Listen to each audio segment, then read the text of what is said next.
sort of open house type thing. Yeah, that was awesome. That I had a blast doing that. It was nice to like. Did you have a blast because you had 2 glasses of wine before we went on air? You were drinking on live. It wasn't a surprise. That's very true. I mean, everybody knows I'm a lush. I'll tell anybody who's going to listen. Still, nobody has guessed how many how many martinis we had on the vineyard, but that's still a thing. Oh goodness! I don't think you heard. We were trying to get people to call in to see how many martinis each of us had that Friday night. Nobody guessed it. There are videos. Maybe we should post one of the dancing post a videos video every day until somebody guesses it. And it just gets progressively worse. Give them a hint. Gets progressively worse. But we are also joined in studio by Sharon McNamara. Hello. Hello. You're our little tech girl tonight. I am the tech girl tonight. We also have George in studio at WATD. Hello, George.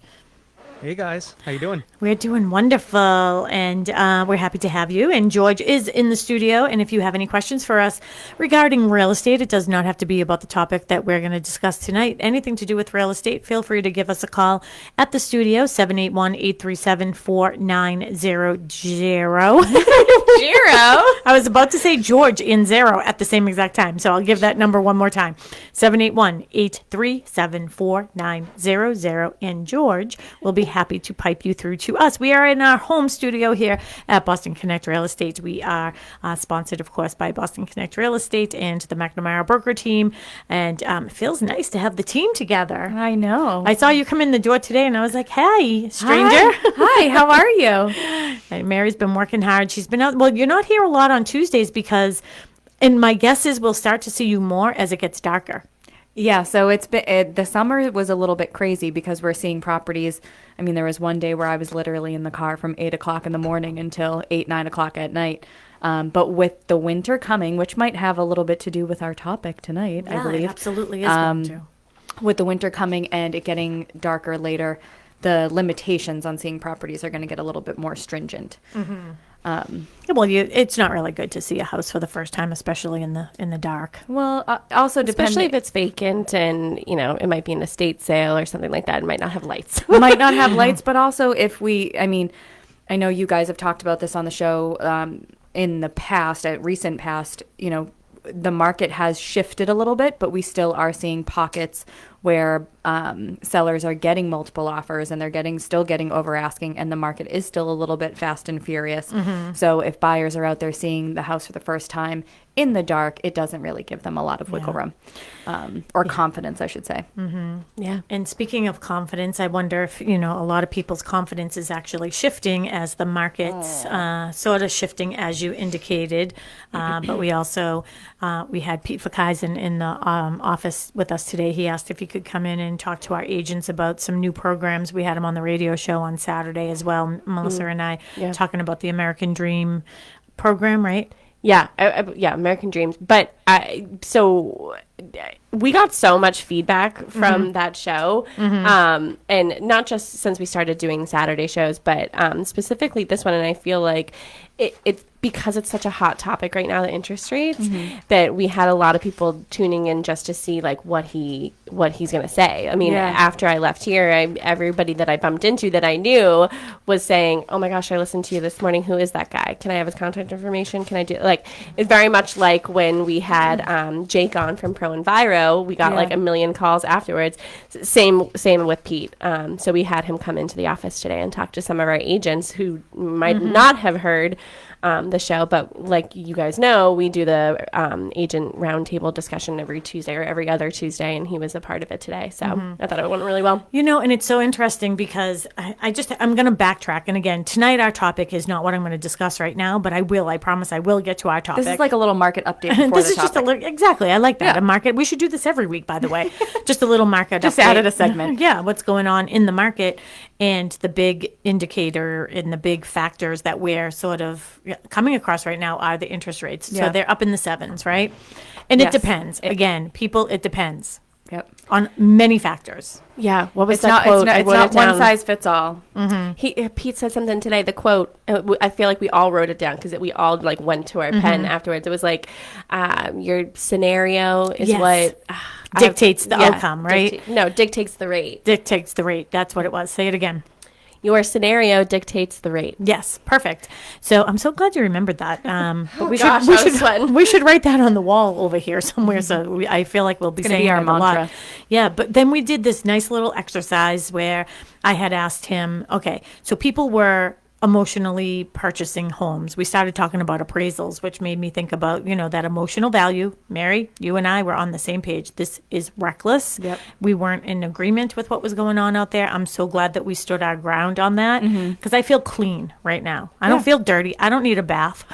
No, we weren't selling our souls to get houses. Exactly. Because that's what it felt like at some point. Yeah, and I feel like a lot of, people were maybe forced into something that they weren't quite sure of. And we saw it on our end because we're listing agents and our job, obviously, the fiduciary responsibility is to get our clients the most amount of money with the best terms. But one of the things that we were talking about today is if, back in the recklessness at the beginning of the year, if a house was on the market for $500,000 and people were easily putting in offers $100,000 over asking, Yep. right? So if that person was at a 2.5% interest rate, and they put 20% down just to avoid PMI and all that other stuff, what their payment would be, he gave us. Then we fast forward to today with a 6.5% rate is what we use today, right? Because it's between 6 and 7. And they put houses on the market for 500. They don't pay 600, they pay 500, right? Because we're seeing more in line with paying, asking, or below, right? Okay. More in line. You're with hitting that. a topic that makes me very passionate right now. Because we've been giving these, we've been saying this for just listen to us because I'm coming up with all kinds of thoughts that I think, our predictions are pretty key, right? And that differential between now putting the 20% down, the differential between those two scenarios is the person who paid $100,000 more for the house because they had to have it and they had that great rate. Even at a 2.5. And they can say that they have that great rate for the next 30 years of their life. It's going to be 13 years for them to pay off that $100,000 before they even really recover from that. So that person in the scenario is their mortgage is $480,000.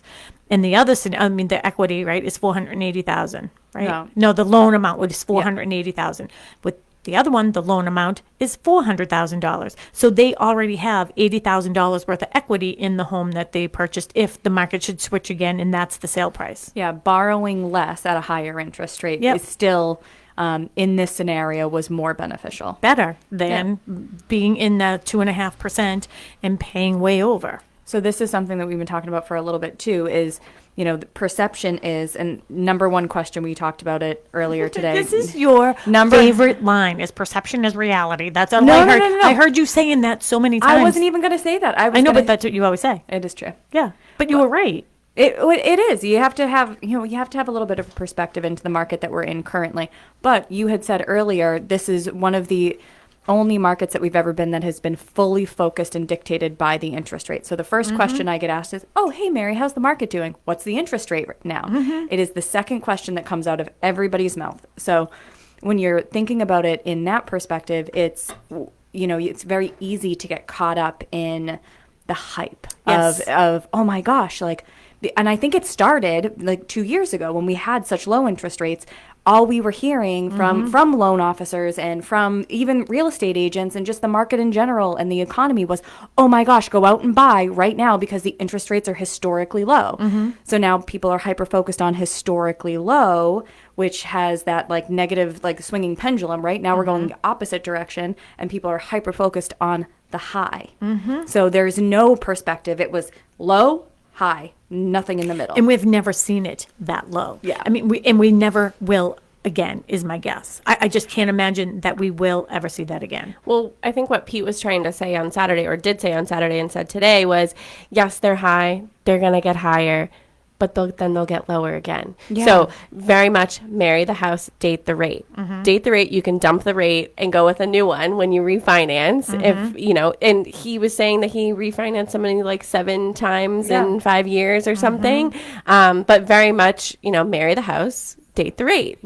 Okay, we're all freaking out about the rates. Yes, your payment is high, but it won't be high for the rest for that like for the whole entire, loan years. And you're looking at houses where and Mary, this is your expertise here, working with buyers. I mean, you got 2 people under agreement this week, right? And we got somebody under agreement last week, right? So we're looking at them, even though that person that I was working with last week was cash, so we didn't have the same sort of concerns, but you're looking at what that number is I sort of lost my train of thought there, but like, it isn't like you had to pay exuberantly over asking in order to get these things under agreement. Exactly. Well, so the scenario that we were using earlier is, if, say, a house comes on, we'll use the $500,000 house. Say the house comes on for $500,000 at 2.5. There were 50 to 100 buyers in that pool that were potentially offering on that house. So that $500,000, the reason it got to $600,000 was because the low interest rate and money was very cheap to borrow. So that eliminated a lot of buyers, and a lot of buyers were missing out on properties. And now what's happened is, with the higher interest rate, a lot of buyers actually aren't going out and buying as frivolously, or they aren't able to borrow as much money as they once were because of that payment. So it's actually giving buyers a more competitive edge. And what's happened for sellers is there's a little bit of a false perception that the market has gone down. It really hasn't. What's gone down is buyers' emotional value for said properties, because when money is no longer cheap, emotion has to be restrained, right? Yeah, not to cut you off if I am, but to piggyback off of that, like I've been saying, is yes, you're paying a higher interest rate, but you're not paying $100,000 over asking. Yeah, so it swings. So yeah, like you're walking in, and I think you said this, Sharon, that like you're walking in where you're not sort of underwater in a sense that you don't have equity in your home, so because what are the chances someone's going to walk into that house and want to give you that number too? Yeah. So it's sort of, I don't know, I'd rather pay a higher interest rate and feel like I'm getting the house that I want and need, and have been looking for, have a higher payment, but know that I can refinance, get out of that, and like sort of not feel like I overpaid and like bought it emotionally. And like underwater. I bought pumpkins today for the office, and you would have thought that I was, purchasing a home today and needed to, needed to make a decision right there. I was stressed. Pumpkins are expensive. Not so much pumpkins. My point to that was I was stressing about the color scheme and how they're going to go together with the hay and the corn stalk and everything. Not so much the price. I mean, I am a very big price person. I look at them. But, in a sense that, I overthought it and I overthink it. I overthink these things. And what I said on Saturday was, you guys have a client who was able to look at a home 3 times before they decided not to put in an offer. That was unheard of in the past 2 years. Yep.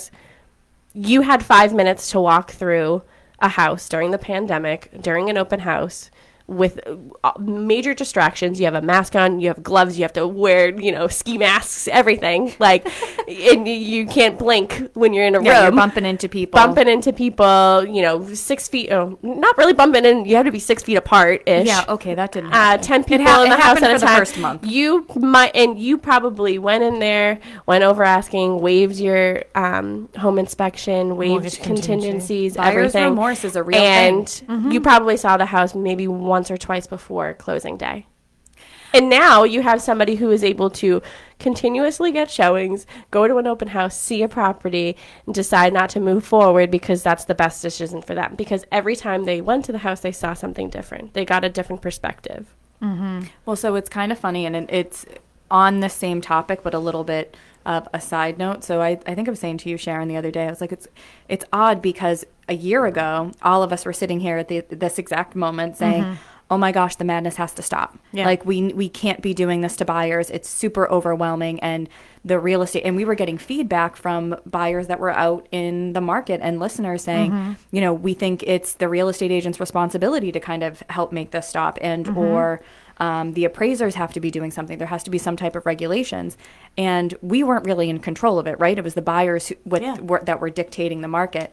And now, and I think that they were doing it too because they were trying to raise the rate. They were trying to beat the rate from going up because the rate has gone up it's gone up, 3 times this year. Yep. We heard that at the beginning of the year, it was going to go up 3 times. Well, lo and behold, guess what? The Fed listened they made a promise and they came through. It's gone up 3 times, right? Yep. So I think that's what I feel like that anxiety is that people were like rushing because they were trying to beat the rate. They were trying to get that really good rate. And we did the scenario today.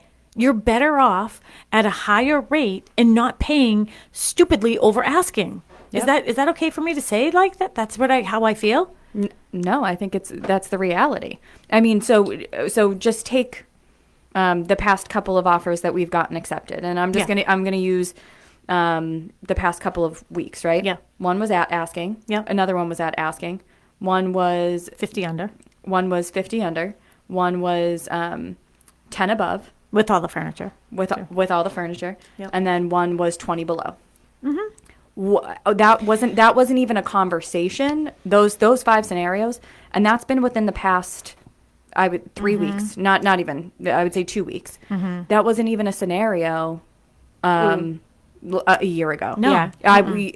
If you wanted to be competitive, you had to be at least $50,000 over asking. Well, I also think that to play devil's advocate, it's also very important to price the house accordingly. I was just going to say that. So if you overprice a house by $50,000, no, nobody's going to go over $50,000 from that. If you price there was a time. No, I'm saying right now. True. So, not to scare sellers because we do need more inventory. So let's maybe focus on the sellers a little bit because if I was a seller right now, I'd be like, oh, well, no one's going to come in and give me the price that I want. Mm-hmm. Well, if you're educated on where the market is and you feel comfortable with that price, you just have to sort of, I keep saying being educated, but it is the truth. Like, know where the value of your house is in this moment if that's where you want to sell. And like I've said before, the right time to sell is when you're ready. And don't live in the past. Yeah. 100%. Right? So when you're talking about being ready, when you're ready to purchase is when you're ready to purchase one. When you find a house and when you're able to secure a house, that's when it is. Like that, what the current market conditions are at that time. It kind of is what it is. You can't shoulda, woulda, coulda yourself. And then same thing when if you weren't ready a year ago to sell and capitalize on the market, and you're ready now, well, guess a year ago is no longer today. Well, one of our agents like today, that was a year ago. Today is today. Yeah, today is today. I'm in my mid-30s now. No, we're not. We're not in our mid-30s. Not mid We're yet. early. We're early. Early Early 30s. Still 30s. early? Early. Yeah. Mid would be with a 5. Yeah. Oh, with the really? 5. Yeah. Okay, I still You're- got 2 more years. You're 32. I think she's 33. 30. No, you're about to be 33. Yeah. I just round up. One of our agents today was saying, Sharon, you had asked her, well, what's going on with your buyers? What's going on with your sellers? Her sellers are sort of stalling. They're frozen is what she said. They sort of feel like they missed the market, missed sort of what happened in the past year or two. They should have sold then. Now they're going to wait until next year. And it's like, no. Your house doesn't sell unless it's on the market, right, Sharon? So but we don't know what's going to happen in a year. That's the thing. We never know what's going to happen. We can predict all we want, but we never know what's going to happen. Did we think that the past 2-3 years was going to happen ever? No, but it happened because history says that they have. And I would say this too. I wish I had pulled some numbers on this. I mean, I'm sitting here really contemplating. If you can see the smoke coming out of my ears. But I would say even if you didn't hit upon, I'm going to get 50,000 over, 100,000 over, even right now, like you're going to do really well if you're selling at what the real price is, right? Like from last year. Yeah. I mean, it's gone up significantly. Absolutely. And those sale prices and what I say is it was artificially inflated, those prices. And those are our solds right now. And again, I feel like it's messing up because I feel like as I'm sitting with people to tell them what the value of their house is, I'm saying, well, this is what the market is doing right now. This is what the buyers will dictate what they're going to purchase. And guess what? it has nothing to do with that emotional value that we saw in the last 6 months. Yeah. They're saying, no way. Just because one person decided to do that doesn't mean I am. We're doing CMAs right now, Mary, with the list price of those houses, not even the sold price. Absolutely. And they're still not selling. And I think it's even more than that, sticking with the most recent comps. Like, so we were going out 6 months, and we still will consider 6 months, but it's even more honed into the past, really like 2 months. You know, and I was going to say 3, but 2, you're right. And looking at the under agreements and having relationships with other agents to try and, see what these properties are under contract for, under agreements, and your contingents to see what the market is doing. Those are the ones who anybody coming on the market, I feel, that we need to be looking at for the future. And back to Melissa's conversation too, when you're saying, now buyers have the opportunity to go into a house 1, 2, 3, 4 times. Excuse me, I'm sorry about that. We had a listing that recently came on the market with us, and I had to use, honestly, if I look at the comps, that house, if you looked at just sold, it should be on the market for a lot more. We just took a nice price, enhancement on that. Yep. So we came down $25,000, which sort of reinvigorated it. And we have a few showings now, but we had it under agreement. And I find it so interesting because of this T11, whatever siding, T111 siding. Yeah. Which we're talking to Nick Flynn, who's in the office, and I love having him because he's a wealth of knowledge when it comes to construction as well. And we were saying something about like no sheathing or whatever underneath it, and he's like, well, that's how it's installed, right? But here we go. We have a buyer that suddenly buyers are listening to what their parents are saying or what they're Googling. Yeah. You know what I mean? Like before, people are like, I don't care. It has 4 walls and it's sort of standing up. I'll take it. Exactly. They've become much more discerning and almost a little bit fearful. So it's like the buyers of the past 2 years were like, I don't care what the house is, just get me into a house to lock up this rate. I need this payment and I need to move, right? Yeah. So there's always a fundamental motivation there. But the buyers now, I feel as if are looking like, I just watched what my friends went through for the past 2 years, and I'm not going to do that. I'm not, I know personally, I've had a couple of our clients come up to me and say like, oh, my sister who lives out in so-and-so said that she feels, kind of silly for how much they paid over asking for their house. And I don't want to be put in that position. I'd love to hear from some of our WAT listeners. You don't have to give your real name or anything like that. But if you were, in that sort of, it was sort of like a hurricane of sorts, that you got sort of pulled into the momentum of what was going on. Yeah, the chaos and the recklessness of what was going on. And you were up against several offers and you went well over asking. If you did that and you're having second thoughts about that decision and regrets, we would love to hear from you. You can give us fake names. We don't want to know who your agent was, none of that. But I'm just sort of curious if that's where the mindset is right now. So you can call us at the studio, 781-837-4900. George is at the studio, and he can get you through to us. But I'd be really interested to know that. It actually might be, and this is it might be encouraging for buyers that are out there right now and mentally combating the higher interest rates. Might be encouraging for them to hear what another perspective is. Because I would love to hear from some of these people. In the scenario that we used today, again, we had Pete Fakaizen from Cross Country Mortgage in with us again. He was here with us on Saturday, and just this topic has just been so intriguing, for lack of a better term. And we did that little scenario. I'm wondering how many people are doing that themselves. So if you paid, we had one that was $225,000 over asking. We've heard of them $300,000, $400,000 over asking. Yeah. He even told us about one out in Norwood or somewhere. Melrose. Yeah, that was $400,000 over asking. I wonder if they're doing the math. So again, that's where they were happy. Well, if you think about it, if it's the forever house and I'm never leaving, I'm absolutely positively never leaving, and this house ticks a box that I just know I am not going to find anywhere else. Is it ticks a box or is it checks a box? I watch a lot of British TV shows and they say tick. They say tick a box. Tick a box. Or so if it checks a box. That's brilliant. That's what the British. vase instead of vase. A vase. That's what the British always say too. That's brilliant, Mary. Brilliant. Absolutely brilliant. I want to go to London. I'm gonna stick with that from now on. Whenever I sing Ed guys. Sheeran, I sing it with a British accent, and everyone makes fun of me. How do you sing with a British accent? I'll show you. I'll show you after. Can you demonstrate, please? Yeah. Gosh.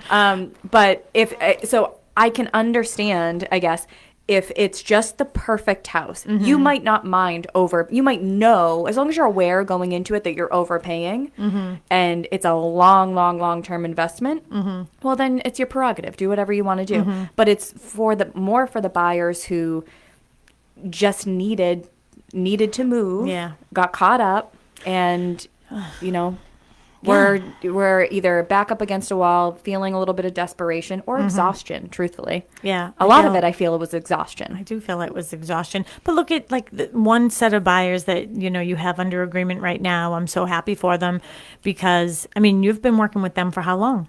Just over a year. Over a year looking at houses. Yep. And finally, the one came along and it's perfect. Yep. I liked it. It's an antique farmhouse. I was like, well, I love an antique, you guys. Well, they bought an antique. That's interesting because when Yeah. I showed them the houses one night, Mark and I went out and showed them houses. I don't remember where you were, and it was an antique, and they didn't like antiques. But that was at the very beginning. That was almost a year ago. Yeah. Right. And interesting how time will change. So they've been riding this roller coaster with us over the past year of what the interest rates have been doing. Started at one point, and over the past year, it's adjusted and changed, and what they could afford changed, where they were looking changed, their time constraints, or not, I shouldn't say time constraints, travel constraints have changed. And I don't know, maybe I just talk a big game about antiques, and I love antiques too. Yeah. All right, so we really only have about 20 minutes left. Should we stay on this topic, or should we talk a little bit about what we had? We might as well just stay on it. Yeah. At this point. I think it's a really prevalent topic, especially right now, because of what the interest rates did yesterday. Yeah. Right. So I actually, because we got several properties under contract within the past couple of days, the loan officers that we were working with were reaching out to us and saying, hey, we're getting basically alerts, lender alerts saying we need to lock anybody who is, an active buyer or has an active contract going, which I'm glad they reached out. But I think when I heard the word alert, I was like, what do you mean alert? Like, what is happening? And that was a frenzy that I just think was circling yesterday. So it was nice to hear Pete Fakaizen come in and talk about today that, the world is not ending. There are alternatives, and that's something that I think we should probably talk about for a seller perspective. Yeah, and we will. We will get into that. Yeah. I think that's a good idea because some of the things that I think right now, what we could do with the next 15 minutes that we have left is, because the rates did go up. If you are on the market currently, what are some of the considerations that you have to make? And if you are a buyer still out in that market, what are some of the considerations you have to consider right now as well? I used consider twice in that sentence, and I shouldn't have. Yeah. The considerations you should consider. That you should be thinking about. So wait, remember how I told you I downloaded that Brain app? This is a side note. So it's called Elevate. Yeah, I and have it. Is that what it is that you're using too? I think so. And one of the games that they have you play, so it's like just keeping your brain sharp and things that maybe you don't use all the time. But I'm a big fan, and I think that we as a society should use less words and more meaningful words, even though I don't do it very well myself, hence why I love vocabulary. But one of the games in there is showing you what the useless word, that I just said, is, or a non-descriptive word that you just throw in there because you think it means more emphasis. So if anybody's interested in that, Elevate. It is fun. Microsoft Word does that too. Yeah. As you're writing. Squigglies. It says, instead of this 4 words, it did it to me the other day. Instead of 4 words, it said must. I'm a culprit of saying definitely possible. And it's like, no. Yeah, just no. possible. Just possible. Yeah, no. Which one is it? Yeah, no. Okay, so if you are on the market right now and your house is under agreement, I would say one of the things that I would do for people is I would make sure that your agent is talking to the loan officer to make sure that the person who has your house under agreement had locked in their rate. Yeah. And if they have not locked in that rate, can they still afford that house? Because we're seeing that change. Now, we've heard 2 stories in the past week about people who literally get to the closing table and things are not closing. I find it also interesting with some of the information we're hearing. I mean, we hear from Pete, we hear from a lot of different loan officers too. There's conversations about certain, these smaller companies maybe not proceeding forward, like some of the companies, I got to tell you, what the... not proceeding forward as in, they might not make it through. Closing. They're not going to make it through. Yeah, they'll end up this. closing.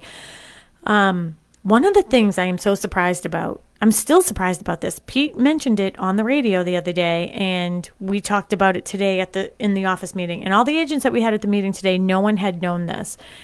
And so Pete, because he's a loan officer, he goes through certain regulations and like he had an FBI background check on him. You know what I mean? And they're doing a credit score on him. Yeah. They're doing all these things. But yet you can walk into a local bank, whether it's a local bank or like a bigger branch bank, like a big box branch, and that person that's helping you doesn't have to have any of that. Yeah, they have to. They're just hired. He said, pass a general aptitude test, and that's about it. Yeah. It's so surprising to me. I thought I really did, and I don't know if I was just being naive, but lending is, I have a working communication or working knowledge of it, but I have no idea, obviously, I don't either. The intricacies. I mean, I thought, there was rigorous training, like courses you had to take, things you had to learn. That's a scary factor, don't you think? Yeah. Anybody can just walk into a bank and say, hey, Why? I'd like to give loans. And they say, cool, we're hiring. And that's how that works. I know. Well, I think just so those 2 scenarios that you were talking about earlier, and a couple of buyers had missed out on their rate locks or lenders forgot to lock them, whatever it was. I actually feel we're going to see a lot more of that. Like I would be surprised if we don't hear a couple more stories over the past few days. Oh, yeah. And how that happened. And that's why I think it's really important. I mean, we talk about, having a good team that's on your side. And I honestly feel that the people that we use have a really good handle on staying on top of things and being, keeping us in contact with things. We're sort of thinking about those things too as we're talking to our clients, even though it's not our lane, but we have those conversations. Because it could change the outcome. I just think about how devastating it is for a person that, has their whole entire house packed up and they think that they're closing that week. And lo and behold, the loan officer didn't I couldn't imagine. Didn't do what they were supposed to do. I legitimately could not imagine. I'm shocked. I mean, honestly. But I guess nothing should shock me at this point. Again, you're listening to Talk Real Estate Roundtable here on WATD. We are live tonight. We have George in studio at WATD in Marshfield. We are in our home office here at Boston Connect Real Estate, right in Pembroke Center across from Stop and Shop. So if you're ever in the area and you want to see our studio, come on in. We're here. I have Melissa Wallace with us tonight, and I also have Mary Baker with us here tonight, and we went completely off topic, so I guess the good news is I never told you what the real topic was going to be. No, we were going to talk about how to be prepared in case, Mother Nature's wrath, if you get in the midst of that. I think Mother Nature's mad at us. We've gotten so many windstorms over the past year. My dog doesn't like it. Yeah, I know. We got to talk to Florida. her. We have to say our prayers for Florida for sure, because it's going to be quite devastating down there. And True. I was thinking, I had actually said on the radio, one of my predictions is, with the rising costs of electric that are going to be happening here in New England area, that I feel that, we have so many seniors that are on a fixed income, whether it be Social Security, some pensions or whatever, and now they're going to have the rising costs of heat. And I think that we're going to see a lot of people say, you know what, I want a snowbird now. I said that on Saturday, but now I'm looking at the news and I'm like, who really wants to move to Florida? But I'm thinking maybe Arizona might be nice, I mean, because I was doing research for tonight's show and I was reading some stuff that Julia put together for us, and it's so expensive to get insurance, like flood insurance, when you're in Florida and the windstorm and everything, and this is really going to devastate them down there in Tampa Bay. So, Yeah. Yeah, my friend Stephanie lives right outside of Tampa, so she's been sending me pictures. Like, this is what it looks like today. This is what it looks like today of her house. So, well, we'll see. We shall see. We'll see. All right. So, what are some of the other things that we want to be sellers should be considering as I'll talk. Yeah, I haven't stopped. I think one of the other things that you have to really be considering, and I thought that this was a really, really good idea.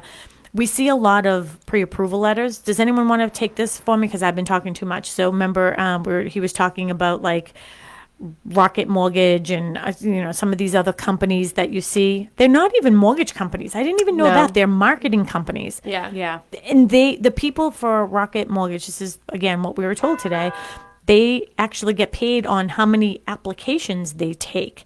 And then not on how many loans then they sell it to somebody. And then they sell it off to somebody. Yeah. So they're getting a referral fee basically for that lead. They don't even do it. So as a listing agent, why don't you guys get into that? What we should be looking for pre-approval letters. And remember the suggestion Pete had given us that you need to get it pre-approved with our guy? You want to take it? What? Pre-approved with who?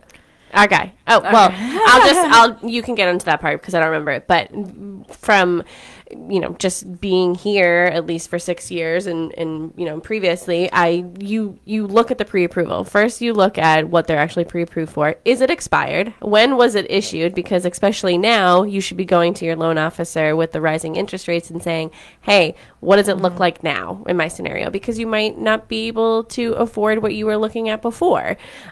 So, you look at that. You look at who is the originator, what the company is. Sharon, Mary, I know that you guys call the loan officers, at least try to call them all. Anybody that gets narrowed down to sort of the last offers that you have to choose from, you sort of feel them out. And especially, it's always good to know who the loan officer is. So, sorry, I felt like you were punching me in the face. I was like, hello, we're live on Facebook. I just go like this because you're echoing, that's all. So I would say that as a listing agent, you should call these loan officers, especially if you don't know who they are. And if they come from companies like that, you should be asking, are you going to be the one originating this? And do you know this person?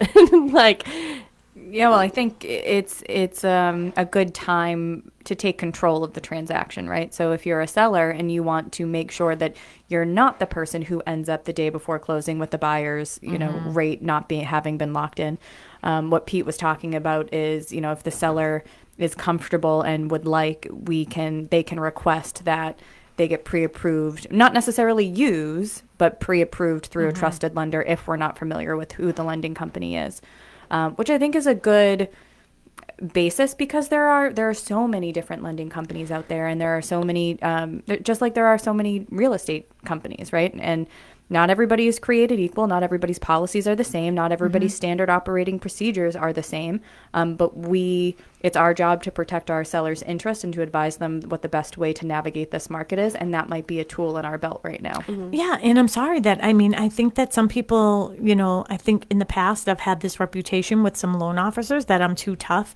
I remember one Your had said job that. is to be tough, though. Well, one said that it started with a B. And it rhymed with witch. So that's what I was called. And I think it was just because, I have high expectations. No, really, they're not that high. No, they're not high. I just want you to do your job. Yeah, do your job and communicate. Yeah, so that's all really I want. But I did have a bad review on Google, and I talked about this today too. And a loan officer got upset with me and wrote a bad review in Google saying, "Don't ever use Sharon McNamara because she made my buyer get pre-approved with her loan officer." And they ended up using them. Well, I didn't make them get pre-approved. I just wanted verified that they could actually afford the loan. And if you put your letterhead on your stupid pre-approval letter, maybe I wouldn't have to gone through that. No letterhead. Yeah, he typed it up in Word himself. Yeah, no logo, no anything. It was like on an old typewriter. Well, now with I wonder if he's still in business. I doubt it. He shouldn't be. Well, now with the amount potentially of, and not across the board, but with the market shifting a little bit, it might create an opportunity for the professionals, of the industry across the board, across all departments, let's say, or facets of the real estate transaction. It might invite them to rise to the top, and maybe we'll see some of the people who haven't been conducting themselves ethically or properly or however in the best interest of their clients. Well, that could be said for agents too. That's what I mean. Like across all boards, I think with the market shifting the way that it is, it's going to create an opportunity for the professionals, hopefully, to really shine again. I wonder if that's why I don't get hyped up by really much of it anymore. You know what I mean? Being in it as long as I have, maybe if I go back 10 years and I was the one that was in that fluctuating market, I'd be like, oh my gosh, the sky is falling or something. But like now I'm just like, it is what it is. All I know for sure is I can't do anything to change it. You know what I mean? I can only be the professional and give the best advice that I possibly can for my clients, whether they're buying a home or they're selling a home. So that's what we try to do. So, George, we have just about 5 minutes left, correct? That's correct. All right, perfect. I just wanted to give an opportunity to Press the doorbell. Oh, perfect. 5 minutes, exactly. I just wanted to say you have a couple more minutes if you did want to give us a call. If you had any questions, just wanted to say hello. If you have any topics, ideas for us for our show, that would be great. 781-837-4900. The topic I was going to discuss tonight was actually about, preparing for Mother Nature's wrath, and sort of got the idea by listening to Clubhouse this morning and just talking about, it's one thing, putting up your hurricane shutters, but the other thing is like all of your valuables that are in your house and making sure that you take a video. And like we didn't have video in 1978 for the blizzard or 78, and you think about the devastation. And there's some really good apps out there right now. I'm going to share some of them on Clubhouse when I'm on there tomorrow, because that's nationwide with all the agents, just to have an inventory of everything that's going on in your house. So I know Melissa is going to be off on Saturday. So we're not sure if we will be here live or not for Saturday show, but potentially I will be around. I didn't know I was off, but okay. I'm giving you the day off. That's all. So chances are maybe I can do that one with Mark if he is around. But and then it will be after Ian has already hit. So we'll see what happens and if that's going to trickle up here at all. I don't know the answer to that, so we should listen to the weatherman here on WATD. But does anybody want to talk a little bit about our Halloween event? Yeah, we're doing a dog parade here at the office. So 19 Mattakesett Street. Again, we're Boston Connect Real Estate. We're doing a dog Halloween contest. So it is on Saturday, October 29th from 12 to 2. So bring your, I feel like you're chomping at the bit over there. No. So bring your dog or, anybody who wants to do a little trick-or-treating around here. Bring Zoe. Oh, no. She would have a knip. So yeah, we're doing some fun prizes, some baskets from local companies here. So it's all geared towards dogs. So we're doing a dog parade. Again, it's Saturday, October 29th, 12 to 2. We have some local judges that are coming, and I believe we have the top 3 prizes, right? Yes, we're going to do top 3 prizes. So we're calling it sort of a little bit of a Halloween trot, tricks and treats. Dexter's going to be so loud, and I will apologize immediately, but he's going to love it. And I like tricks and treats. Tricks and treats, yeah. And the other thing, you can bring your kids too. So we're going to have some vendor tables, and all we asking them to do is to have some, candy for kids who want to maybe go trick or treating, because Halloween does fall on a Monday this year. So we're going to be doing this on a Saturday here at our office. We'll have more details as we're getting closer and closer. You will have to register your dog. We have a waiver that will have to be signed just for the liability aspect of it.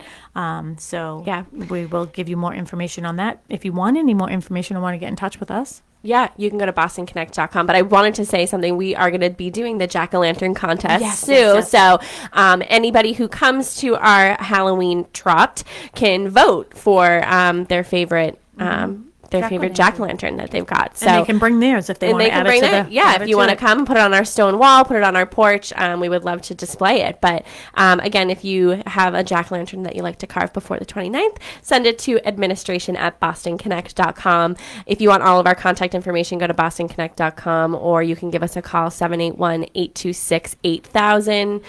Anything else, ladies? No, if you want to watch some of our past shows, you can find us on YouTube. Boston Connect is our YouTube channel, and you can also follow us on Instagram, McNamara Broker Team on Instagram. We have all kinds of good ways to get in touch with us, and thank you for joining us, and we will see you on Saturday. Bye, George.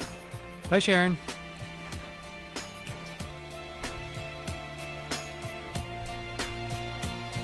good. Yeah.